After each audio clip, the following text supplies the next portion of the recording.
तो एक बार फिर आप सभी का स्वागत है आपके अपने चैनल पढ़ा दे भाई में। अगर अभी तक आपने इस चैनल को सब्सक्राइब नहीं किया है तो पहले प्लीज़ इस चैनल को सब्सक्राइब कर लीजिए। तो चलिए वीडियो में आगे मैं आज लेकर आया हूँ सब्जेक्ट सीपीएम से लेक्चर नंबर 3 जो कि एक न्यूमेरिकल है। ठीक है, ये किस पर बेस्ड है? पर्ट नेटवर्क पर बेस्ड है। तो चलिए वीडियो में आगे। तो चलिए जल्दी से क्वेश्चन पढ़ लेते हैं। A small project consist of 7 activities. The time estimates in weeks of the different activities are given below. ठीक है, नेटवर्क में आपको टाइम एस्टिमेट्स दिया हुआ है अलग अलग एक्टिविटीज़ का, जो कि वीक्स में दिया हुआ है, मतलब कि सप्ताहों में दिया हुआ है। तो ये एक नेटवर्क है और उनसे एसोसिएटेड जो टाइम्स दिए हैं वो गिवन है। तो ये एक्टिविटी आई जे है। एग्जाम्पल के तौर पर T0, TM और TP अपॉन, और जो नीचे जो दिया है वो TE की वैल्यू है। ठीक है, तो मैं आपको बार बार नहीं बताऊंगा कि ये वैल्यूज़ कौन कौन सी। ठीक है, और TE को कैलकुलेट करने का एक फार्मूला दिया हुआ है, मतलब कि एक्सपेक्टेड टाइम जो है किसी भी एक्टिविटी का उसको कैलकुलेट करने का फार्मूला दिया हुआ है। T0, TM और TP आप जानते ही हैं कि ऑप्टिमिस्टिक और मोस्ट लाइकली टाइम और पेसिमिस्टिक टाइम है। ठीक है, तो अभी इसमें डिटरमाइन क्या करना है, हमें क्रिटिकल पार्ट डिटरमाइन करना है। दूसरा क्या डिटरमाइन करना है, प्रोबेबिलिटी डिटरमाइन करनी है प्रोजेक्ट की कि वो 18 हफ्तों में कंप्लीट ना होने की प्रोबेबिलिटी हमें निकालनी है। और तीसरा पॉइंट हमारा क्या है कि जो भी एक्सपेक्टेड टाइम है उससे 3 हफ्ते पहले प्रोजेक्ट कंप्लीट होने की प्रोबेबिलिटी क्या है। तो चलिए क्वेश्चन को सॉल्व करने की कोशिश करते हैं। तो सबसे पहले हमें एक्टिविटीज़ के एसोसिएटेड जो एक्सपेक्टेड टाइम है उनकी वैल्यूज़ कैलकुलेट करनी है और वेरिएंस की वैल्यू कैलकुलेट करनी है। तो एक्टिविटी 1, 2 के लिए T0, TM और TP की वैल्यू कितनी गिवन है? 117 गिवन है। तो इस T0, TM और TP की वैल्यूज़ को यूज़ करके मैं 1, 2 एक्टिविटी के लिए TE की वैल्यू कैलकुलेट कर लेता हूँ, मतलब कि एक्सपेक्टेड टाइम की वैल्यू कैलकुलेट कर लेता हूँ। तो ये कैलकुलेट करने के बाद कुछ आ गई है 2। अब अगली जो एक्टिविटी है वो है मेरी 1, 3, और 1, 3 के लिए T0, TM और TP की वैल्यू है 147। तो कैलकुलेट करने के बाद वैल्यू आ गई है मेरी T की 4, मतलब एक्सपेक्टेड टाइम के लिए एक्सपेक्टेड टाइम की वैल्यू कितनी आ गई है? 4 आ गई है 1, 3 के लिए। अब देखिए 1, 4 एक्टिविटी के लिए T0, TM और TP की वैल्यू कितनी है? 2, 2, 8 है। तो कैलकुलेट करने के बाद TE की वैल्यू कितनी आ गई? 3 आ गई। अभी देखते हैं 2, 5 के लिए T0, TM और TP की वैल्यू कितनी है? 1, 1, 1 है। और TE की वैल्यू कितनी आ गई? यहाँ पर 1 आ गई है। अभी 3, 5 के लिए T0, TM और TP की वैल्यू कितनी है? 2, 5, 4, और TE की वैल्यू कैलकुलेट करने के बाद आ गई है 6।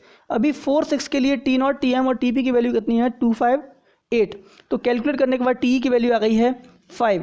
अभी 5, 6 के लिए T0, TM और TP की वैल्यू है 3, 6, 15, और TE की वैल्यू कैलकुलेट करने के बाद आ गई है 7। तो अभी यहाँ पर देखिए वेरिएंस की वैल्यू भी कैलकुलेट कर लेता हूँ। उससे पहले इनका समीशन में निकाल लेता हूँ, जितने भी एक्सपेक्टेड टाइम है अलग अलग एक्टिविटीज़ के, जितने भी सभी एक्टिविटीज़ के समीशन निकाल लेता हूँ। तो ये आ गया है 28। तो 28 वीक्स क्या आ गया मेरा समीशन TE। अभी मैं वेरिएंस निकाल लेता हूँ। मैं जानता हूँ कि वेरिएंस बराबर क्या होता है? स्टैंडर्ड डेविएशन का स्क्वायर होता है, मतलब सिग्मा T स्क्वायर। और आप जानते हैं कि उसका फॉर्मूला क्या होता है सिग्मा का? T0 माइनस TP अपॉन 6 होता है। अगर मैं इसके ऊपर स्क्वायर कर दूं तो T0 minus TP square upon 36 हो जाएगी वैल्यू। तो मैंने एक एक करके सभी एक्टिविटीज़ की वेरिएंस की वैल्यू कैलकुलेट कर ली। तो समेसन सिग्मा स्क्वायर या फिर समेसन BT की वैल्यू कितनी आ गई? यहाँ पर 12 आ चुकी है। तो अब मुझे क्या करना है? सबसे पहले कैलकुलेट करना है, या फिर हम पहले TE की जितनी भी वैल्यूज़ आई हैं हर एक एक्टिविटी के लिए उस नेटवर्क में थोड़ा शो कर देते हैं। ये आपको गिवन में बनाना पड़ेगा ये डायग्राम। ठीक है, तो 1, 2 के लिए आ गई 2, और 1, 3 के लिए आ गई 4, और 1, 4 के लिए आ गई 3, और 3, 5 के लिए आ गई 6, और 2, 5 के लिए आ गई 1, और 4, 6 के लिए आ गई 5, और 5, 6 के लिए आ गई 7। तो सभी एक्टिविटीज़ के जो एक्सपेक्टेड टाइम की वैल्यूज़ थी वो मैंने मेंशन कर दिए फिगर में, जो आपको फिगर बनाना पड़ेगा गिवन में। तो अब मैं कैलकुलेट कर लेता हूँ सबसे पहले अर्लीस्ट एक्सपेक्टेड टाइम। इस नेटवर्क के अंदर जितने भी इवेंट्स हैं उससे एसोसिएटेड अर्लीस्ट एक्सपेक्टेड टाइम हम कैलकुलेट कर लेते हैं। इसका मतलब है कैपिटल T की वैल्यूज़ हर एक इवेंट के लिए कैलकुलेट कर लेते हैं। तो देखो सबसे पहला जो नोड है, मतलब इवेंट नंबर जो 1 है, उसके लिए TE की वैल्यू क्या होगी? वो 0 होगी। जैसा कि मैंने आपको पहले ही बताया कि ये एक इनिशियल नोड है, और इनिशियल नोड के लिए जो अर्लीस्ट एक्सपेक्टेड टाइम जो होगा वो कितना होगा? 0 होगा। ठीक है, तो अभी मैं इवेंट नंबर 2 के लिए TE की वैल्यू निकालता हूँ। मुझे पता है कि इससे पहले जो इवेंट है, मतलब 1 नंबर के इवेंट की TE की वैल्यू कितनी है? 0, और एक्सपेक्टेड टाइम की वैल्यू कितनी है 1, 2 एक्टिविटी की? वो है 2। तो 0 + 2 कितना हो जाएगा? 2। तो TE 1 प्लस स्मॉल TE 1, 2 का वैल्यू कितना आ गया? 0 + 2 = 2 आ चुका है। ये इवेंट नंबर 2 की टीई की वैल्यू कैलकुलेट हो चुकी है। अभी हम ऐसे ही कैलकुलेट कर लेते हैं टीई की वैल्यू इवेंट नंबर 3 के लिए, या फिर टीई ऑफ इवेंट नंबर 3 कैसे कैलकुलेट करेंगे। देखिए सबसे पहले जो इवेंट है वो कितना है, उसका एक्सपेक्टेड टाइम कितना है, सॉरी टीई की वैल्यू कितनी है 0, और 0 प्लस उस एक्टिविटी का जो एक्सपेक्टेड टाइम है मतलब 1-3 एक्टिविटी का वो कितना है 4, तो 0 + 4 कितना हो जाएगा 4 हो जाएगा। अभी हम कैलकुलेट करने की कोशिश करते हैं क्या टीई 4 की वैल्यू या फिर TE of event number 4, event number 4 की टीई की वैल्यू हम कैलकुलेट करते हैं। तो इससे पहले जो नोट क्या है वो टी 1 की वैल्यू होगी, मतलब कि जो इवेंट नंबर 1 है उसकी टी की वैल्यू में क्या ऐड कर दूं, एक्टिविटी 1-4 की जो ड्यूरेशन है मतलब एक्सपेक्टेड टाइम है वो ऐड कर दूं। तो T1 प्लस स्मॉल T14 की वैल्यू क्या हो जाएगी 0 + 3 = 3, मतलब T4 की वैल्यू मतलब इवेंट नंबर 4 के लिए T4 की वैल्यू कितनी आ गई 3 कैलकुलेट होके आ जाएगी। लेकिन इवेंट नंबर 5 की अगर आप टी की वैल्यू निकालेंगे तो यहाँ पर इसको निकालने के लिए 2 रास्ते हैं। एक तो एक्टिविटी आ रही है उस तक जो लीड कर रही है जो एक्टिविटी वो 2-5 है, और एक और जो कर रही है वो 3-5 है, मतलब 2 एक्टिविटीज़ उस इवेंट तक लीड कर रही हैं।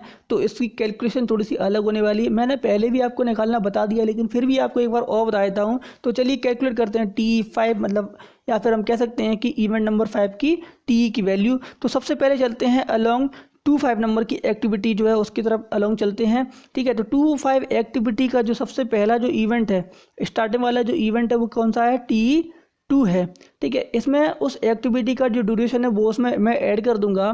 तो T2 की वैल्यू क्या थी मेरी 2 थी और ड्यूरेशन कितना था 1 था, तो कितना आ गया 3। अब मैं अलॉन्ग चलता हूँ 3-5 के अलॉन्ग, तो T3 कितना था 4 था और ड्यूरेशन कितना था 6, तो 4 + 6 कितना आ गया 10 हो गया।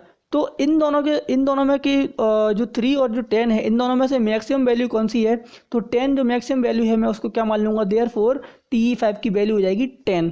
ठीक है, अगर हमें अर्लीस्ट एक्सपेक्टेड टाइम निकालना होता है किसी इवेंट का और उस इवेंट तक क्या होगा, अगर कई सारी एक्टिविटीज़ अगर लीड कर रही हैं तो हम मैक्सिमम वाली वैल्यू को हम कैलकुलेट कर लेंगे और मान लेंगे कि टी की वैल्यू ये होगी। तो अब नेक्स्ट हम लेके चलते हैं कि T6 की वैल्यू हम कैसे कैलकुलेट करेंगे। ठीक है, तो T6 की वैल्यू कैलकुलेट करने के लिए इससे एसोसिएटेड जो एक्टिविटी है वो कौन सी है 5-6 है।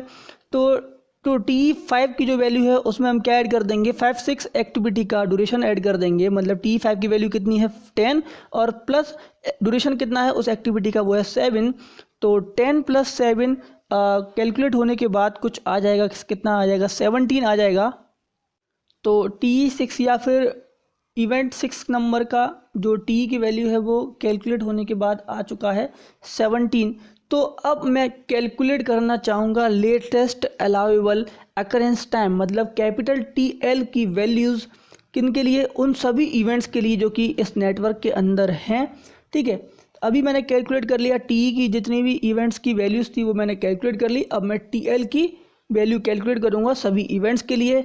तो इसको निकालने के लिए सबसे पहले तो मुझे गिवन होना चाहिए शेड्यूल्ड कंप्लीशन टाइम, मतलब वो टाइम जिस टाइम तक हम सोच रहे हैं या चाह रहे हैं कि ये प्रोजेक्ट कंप्लीट हो जाए। तो ये तो देखो गिवन नहीं है, तो मैं अपनी तरफ से मुझे क्या करना पड़ेगा, मानना पड़ेगा। ठीक है, तो as scheduled completion time of project not given. ठीक है, जैसा कि मैंने आपको एक बार फिर से बता देता हूँ कि शेड्यूल कंप्लीशन टाइम जो है प्रोजेक्ट का वो गिवन नहीं है, मतलब कि TS की वैल्यू गिवन नहीं है। तो मैं क्या करूँ, मैं इस वैल्यू को एज्यूम कर लूँगा।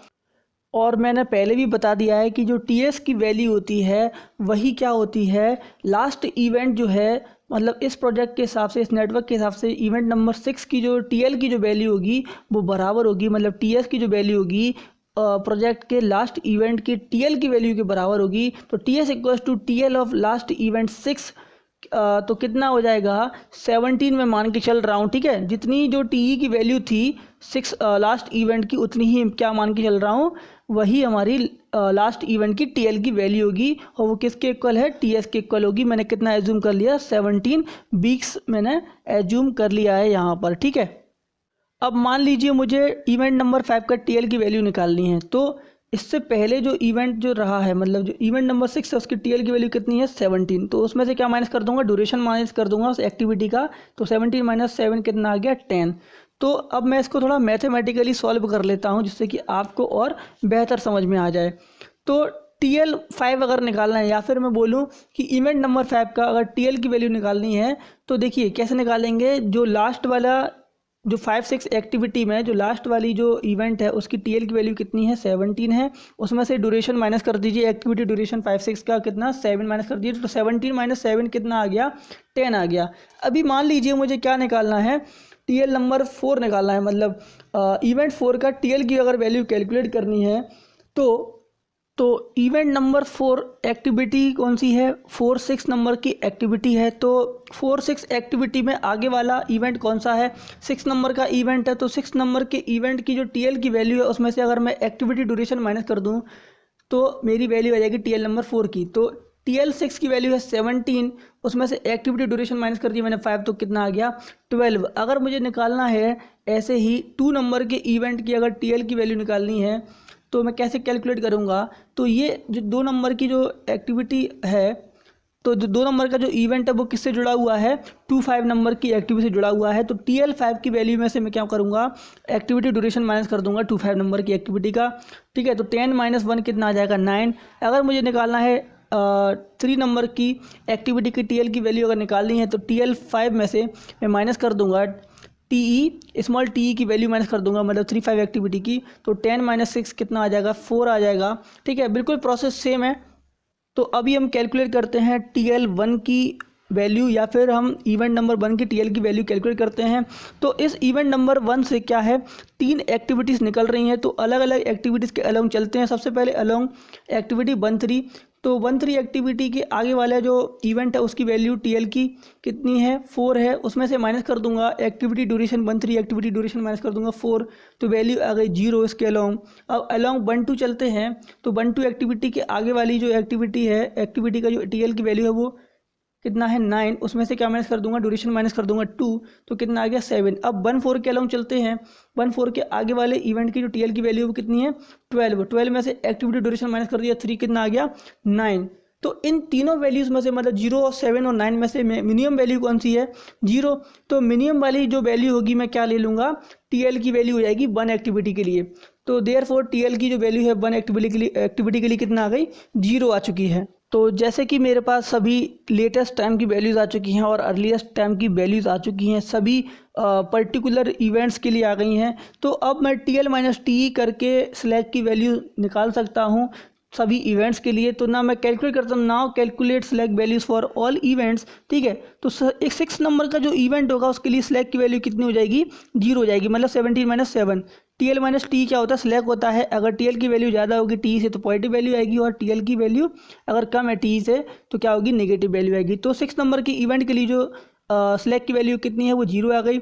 अभी देखिए 5th नंबर की इवेंट के लिए स्लैक की वैल्यू कितनी होगी, TL - TE, मतलब 10 - 10 कितना हो गया, 0 आ गया, ठीक है। तो और मैं बाकी इवेंट्स की भी ऐसे ही कैलकुलेट करता हूँ। तो यहाँ पर 3 नंबर की इवेंट के लिए कितना हो जाएगा, 0 हो जाएगा। 4 नंबर के लिए इवेंट के लिए कितना हो जाएगा, 12 - 3 = 9, सेलेक्ट की वैल्यू आ गई। और इवेंट नंबर 1 के लिए सेलेक्ट की वैल्यू कितनी हो जाएगी, 0 - 0 = 0। इवेंट नंबर 2 के लिए सेलेक्ट की वैल्यू कितनी हो जाएगी, 9 - 2 = 7। तो आप देख सकते हैं कि 0 0 0 वैल्यू सिर्फ 1, 3 और 5 और 6 में आई है। तो यहाँ पर सॉल्यूशन के फॉर्म में मैं यहाँ पर प्रेजेंट कर देता हूँ। तो S6 क्या डिनोट करेगा, इवेंट नंबर 6 की स्लैक की वैल्यूज़ वो कैसे निकालेंगे, TL6 - TE6, तो जो कितना था 17 - 17 कितना हो जाएगा 0। S5 की वैल्यू हम कैलकुलेट करेंगे, TL5 - TE5, तो मतलब 10 - 10 कितना आ गया 0। ऐसे ही हम इवेंट नंबर 4 के लिए स्लैक की वैल्यू निकाल लेते हैं, TL4 - TE4 कितना आ गया 12 - 4 = 12 - 3 = 9। S3 की वैल्यू हम कैलकुलेट कर लेते हैं, TL3 - TE3, तो 4 - 4 = 0। तो S2 की वैल्यू हम कैलकुलेट कर लेते हैं, TL2 - TE2 कैसे आ जाएगी, 9 - 2 = 7। S1 की हम वैल्यू कैलकुलेट कर लेते हैं, TL1 - TE1 = 0 - 0 = 0।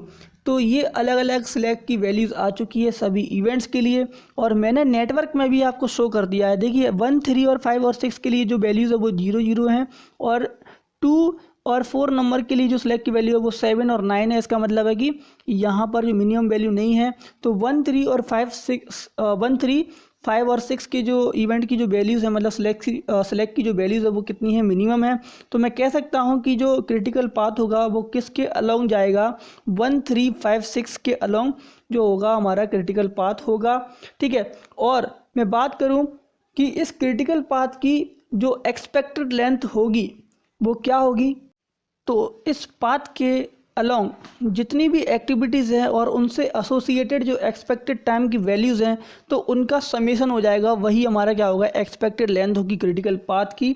ठीक है, तो समेशन टी किस पाथ के अलोंग, 1 3 5 6 जो क्रिटिकल पाथ है उसके अलोंग 4 + 6 + 7। ठीक है, मतलब 1 3 का जो एक्टिविटी ड्यूरेशन है, 3 5 एक्टिविटी का जो एक्टिविटी ड्यूरेशन है और 5 6 एक्टिविटी का जो एक्टिविटी ड्यूरेशन, मतलब 4 + 6 + 7। इसका मतलब है कैपिटल टी की वैल्यू कितनी आ चुकी है, 17 वीक्स आ चुकी है। ठीक है, और टी की वैल्यू और क्या बोलते हैं हम, earliest expected time along critical path. हम इसको हम जानते हैं क्योंकि हम पिछले लेक्चर में भी हम इसके बारे में देख चुके हैं। तो अभी हम क्वेश्चन के सेकेंड पॉइंट पर चलते हैं। अब हमें निकालना है कि प्रोजेक्ट को अगर हमें 18 वीक्स के अंदर अगर कंप्लीट करना है तो उसके 18 वीक्स के अंदर ना कंप्लीट होने की प्रोबेबिलिटी क्या होगी। ठीक है, probability of not completing the project with in 18 weeks, मतलब 18 हफ्तों के अंदर प्रोजेक्ट कंप्लीट ना होने की प्रोबेबिलिटी क्या होगी। तो इसका मतलब है टीएस की वैल्यू कितना है, मतलब शेड्यूल कंप्लीशन जो टाइम है, मतलब टीएस की वैल्यू कितनी हमें गिवन है, 18 वीक्स है। और टी की वैल्यू हमें अभी हमने कैलकुलेट कर ही चुके हैं, वो कितनी, 17 वीक्स। तो अभी मैं कैलकुलेट कर लेता हूँ नॉर्मल डेविएट जेड की वैल्यू कैसे निकालेंगे, TS minus T upon sigma, 18 - 17 upon कितना, सिग्मा, जहाँ पर सिग्मा की वैल्यू क्या है, standard deviation along critical path. तो क्रिटिकल पाथ के अलोंग क्या है, स्टैंडर्ड डेविएशन की वैल्यू है, मतलब कि 1 3 5 6 पाथ के अलोंग। तो हम जानते हैं कि स्टैंडर्ड डेविएशन हम कैसे निकालते हैं, वेरिएंस बराबर क्या होता है हमारा, स्टैंडर्ड डेविएशन का स्क्वायर होता है। तो स्टैंडर्ड डेविएशन बराबर क्या हो जाएगा, square root of the variance हो जाएगा। ठीक है, अभी देखिए अगर मुझे सिग्मा निकालना है तो under root summation V T, मतलब समेशन बी टी क्यों बोला, क्रिटिकल पाथ के अलोंग जो समेशन होगा वेरिएंस का। तो देखो वेरिएंस की वैल्यू कहाँ था, 1 3 3 5 और 5 6 एक्टिविटी की, मतलब 1 4 और 4। तो समेशन बी टी की वैल्यू कैसे निकालेंगे, 1 + 4 + 4, मतलब 1 3 3 5 और 5 6 एक्टिविटी की जो वेरिएंस की वैल्यू होगी उनका सम। तो सिग्मा क्या आ गया, अंडर रूट 9। तो सिग्मा इक्वल टू क्या आ गई, 3। तो नॉर्मल डेविएट की वैल्यू कितनी आ गई, 18 - 17 अपॉन 3। तो क्या आ गई, 0.33, मतलब प्लस का। जेड की वैल्यू कितनी आ गई, प्लस के 0.33। अभी देखिए from standard normal distribution table से मैं वो उस इमेज को अभी या तो लास्ट में शो कर दूंगा या बीच में शो कर दूंगा। तो देखिए जेड की वैल्यू और उसके करस्पॉन्डिंग प्रोबेबिलिटी का जो परसेंटेज की वैल्यू है कितनी होगी, और उनके बीच में जो वैल्यू हमें चाहिए वो हम निकाल लेंगे। तो जेड की वैल्यू क्या है, 0.2 और 0.4 के लिए प्रोबेबिलिटी की जो वैल्यूज़ है परसेंटेज में वो गिवन है। ये मैंने कहाँ से लिए हैं, स्टैंडर्ड नॉर्मल डिस्ट्रीब्यूशन टेबल से मैंने ले ली हैं। अब मैं क्या करूँगा, इंटरपोलेशन करूँगा, क्योंकि मुझे 0.2 और 0.4 की जेड की वैल्यू के बीच में वैल्यू चाहिए, क्योंकि जेड की वैल्यू कितनी है, प्लस 0.33। तो 57.9 plus 65.5 minus 57.9 upon 0.4 minus 0.2 into 0.33 minus 0.2। तो कैलकुलेट करने के बाद वैल्यू कुछ आ गई है 63%। मतलब ये 18 हफ्तों के अंदर अगर प्रोजेक्ट कंप्लीट करना है तो ये उसकी प्रोबेबिलिटी होगी 18 हफ्तों के अंदर प्रोजेक्ट कंप्लीट हो जाएगा। तो ये तो मैंने बात कर ली कि अगर 18 हफ्तों के अंदर अगर प्रोजेक्ट को कंप्लीट करना है तो प्रोबेबिलिटी क्या होगी, 63% प्रोबेबिलिटी होगी। ठीक है, अगर मान लीजिए 18 हफ्तों के अंदर अगर प्रोजेक्ट कंप्लीट नहीं हो सकता तो उसकी प्रोबेबिलिटी क्या होगी। ठीक है, तो 100 माइनस कर देंगे 63%, तो कितना आ जाएगा, 37% आ जाएगा मेरा ना होने की प्रोबेबिलिटी। 18 वीक्स में प्रोजेक्ट कंप्लीट ना होने की प्रोबेबिलिटी कितनी आ जाएगी, 37% आ जाएगी। तो अभी चलते हैं क्वेश्चन के नेक्स्ट पार्ट की तरफ। ठीक है, थर्ड पार्ट की तरफ। तो वो कह रहा है कि अगर मान लो जो भी आपका एक्सपेक्टेड टाइम है, मतलब कि टी की वैल्यू जो 17 वीक्स है, तो क्वेश्चन कह रहा है कि अगर 3 हफ्ते अगर पहले अगर प्रोजेक्ट को अगर कंप्लीट करना है तो उसकी प्रोबेबिलिटी क्या होगी, मतलब कि 3 वीक्स अर्लियर। ठीक है, अगर 3 हफ्ते पहले अगर प्रोजेक्ट को हमें कंप्लीट करना है तो उसकी प्रोबेबिलिटी क्या होगी। ठीक है, तो इसका मतलब है जो शेड्यूल टाइम की वैल्यू वो कितनी मान के चल रहे हैं, एक्सपेक्टेड टाइम में से 3 वीक्स माइनस कर दीजिए, मतलब 17 - 3 कर दीजिए, तो कितना आ गया, 14 वीक्स आ गया टीएस की वैल्यू। ठीक है, और टी की वैल्यू तो हम जानते हैं कितना है, 17 वीक्स। तो जैसा कि हमारे पास टी एस और टी की वैल्यू है तो हम नॉर्मल डेविएट को हम कैलकुलेट कर लेते हैं। जेड बराबर T S minus T upon sigma. तो 14 क्या है, टी एस की वैल्यू है और टी की वैल्यू कितनी है 17। तो 14 माइनस 17 अपॉन 3 स्टैंडर्ड डेविएशन की वैल्यू क्रिटिकल पाथ के अलोंग वही रहेगी जो पहले थी। ठीक है, तो -3 अपॉन 3 कैंसिल होने के बाद क्या आ जाएगा, जेड की वैल्यू -1। तो -1 क्या आ चुकी है, जेड नॉर्मल डेविएट जेड की वैल्यू आ चुकी है। अब मैं क्या करूँगा, फिर से स्टैंडर्ड नॉर्मल डिस्ट्रीब्यूशन टेबल का यूज़ करूँगा। तो चलिए मैं आपको वो इमेज को शो कर देता हूँ। तो इस टेबल में आप देख सकते हैं कि जेड की वैल्यू -1 के करस्पॉन्डिंग जो प्रोबेबिलिटी की जो वैल्यू है 0.159 है। तो 100 का मल्टीप्लाई कर देंगे और परसेंटेज में वैल्यू आ जाएगी। तो कितनी वैल्यू आ गई है, 15.9% वैल्यू आ जाएगी। तो अगर आपको प्रोजेक्ट एक्सपेक्टेड टाइम से अगर 3 हफ्ते पहले अगर कंप्लीट करना है तो उसकी प्रोबेबिलिटी कितनी होगी, 15.9% होगी प्रोबेबिलिटी। ठीक है, तो ये क्वेश्चन होता है यहीं पर एंड। और नेक्स्ट वीडियो आने वाला है क्रिटिकल पाथ मेथड पर और जिसकी लिंक डिस्क्रिप्शन में दी हुई है। Thanks for watching this video. अगर वीडियो पसंद आया तो वीडियो को कीजिए लाइक, अपने दोस्तों के साथ में कीजिए शेयर, कमेंट कीजिए अगर किसी प्रकार का अगर आपको डाउट है तो। अदरवाइज़ आप सब्सक्राइब कर सकते हैं इस चैनल को और साथ ही साथ आप ज्वाइन कर सकते हैं हमारे टेलीग्राम चैनल को भी जिसका नाम है पढ़ा दे भाई।